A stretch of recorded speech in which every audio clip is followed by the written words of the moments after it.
Hello, English 20. I would like to give an overview of Module 3B.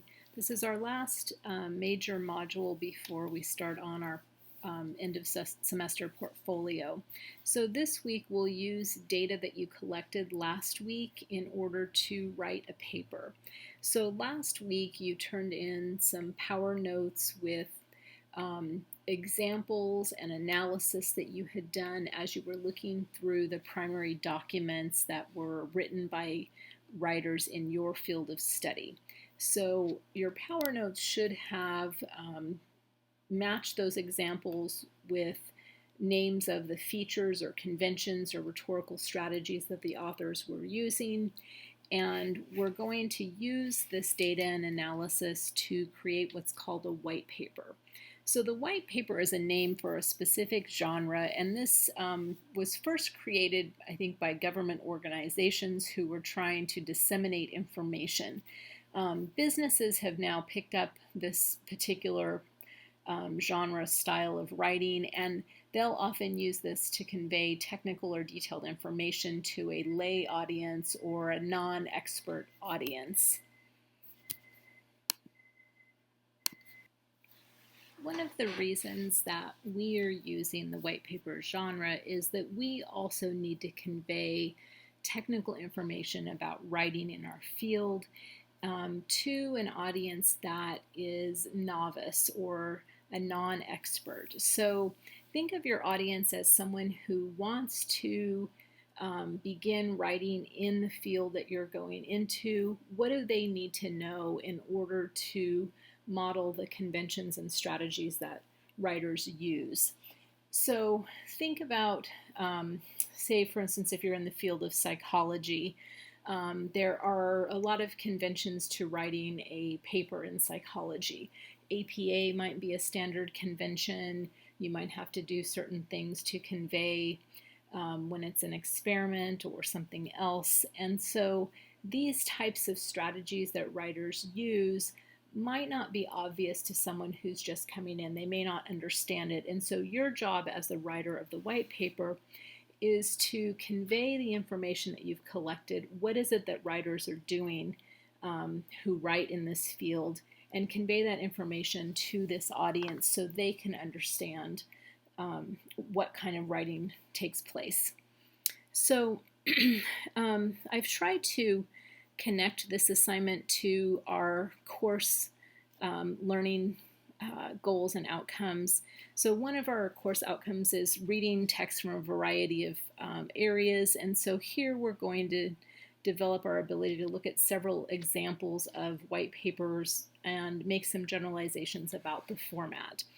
We'll also identify conventions. We did this last week because we're identifying conventions in the pieces of writing that you were looking at, the primary sources. But we'll also develop and identify the conventions used by writers in the white paper style. And we'll think critically by showing competence applying these conventions to our own papers. So we'll do a genre analysis this week that can help us understand the white paper genre so we can use that to convey the information we've collected. And then we'll formally compose a paper that reveals your analysis about writing in your career field or academic area and explains this analysis for the audience that's a non-expert. Some of the tasks that we'll work on this week are reviewing white paper samples, making some conclusions about what this genre entails, and you'll post your findings on the discussion board. You'll also consider which conventions of the white paper seem to be most important for you to use in order to communicate to your audience. So some of you may want to use charts and graphs as examples. Some of you may find other ways, bulleting or such, to convey your information. What I'd like you to do is model one of the sample styles, or you can combine conventions for white papers in order to create your paper. There are out under Module 3B sample white paper links, and this shows a variety of papers. The top ones are produced by companies, and the bottom ones are from some students in a previous semester. And so you can kind of see, even though the white papers all seem to be unique, they have some common features. And so I'd like for you to look at one of those and see which one seems to meet your needs. We'll compose this based on, and the content will be the analysis that you've done of writing in your field of study and conveying the information that a novice writer would need in order to enter that field. We'll get feedback from others on the white paper. And so I think one thing that's really good about the peer review this week is more than likely you're going to be paired up with someone who is not in your same field of study, and so they can approach this as a reader who is a novice writer in that field. They won't know much about it, and so they'll be a good person to read your paper to see, does it make sense? Is it working? So that's the overview of this week. There's not a whole lot of instructional materials. Most of it will focus on looking at the white paper and how that is constructed.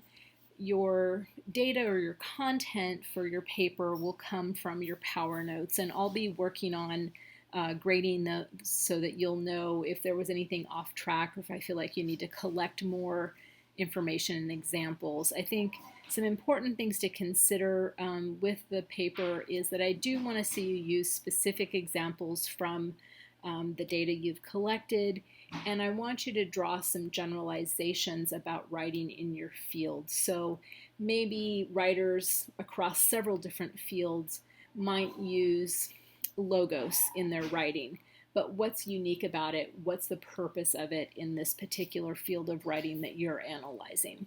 So the things due this week will be that genre analysis on Wednesday, and then we'll start peer review by turning that in on Thursday and finishing on Friday with the white paper to be turned in with Turnitin and officially turned in after that Turnitin check on Saturday. So let me know if you have questions, and otherwise we're writing in the white paper genre, and our material or content will come from the Power Notes that you collected last week.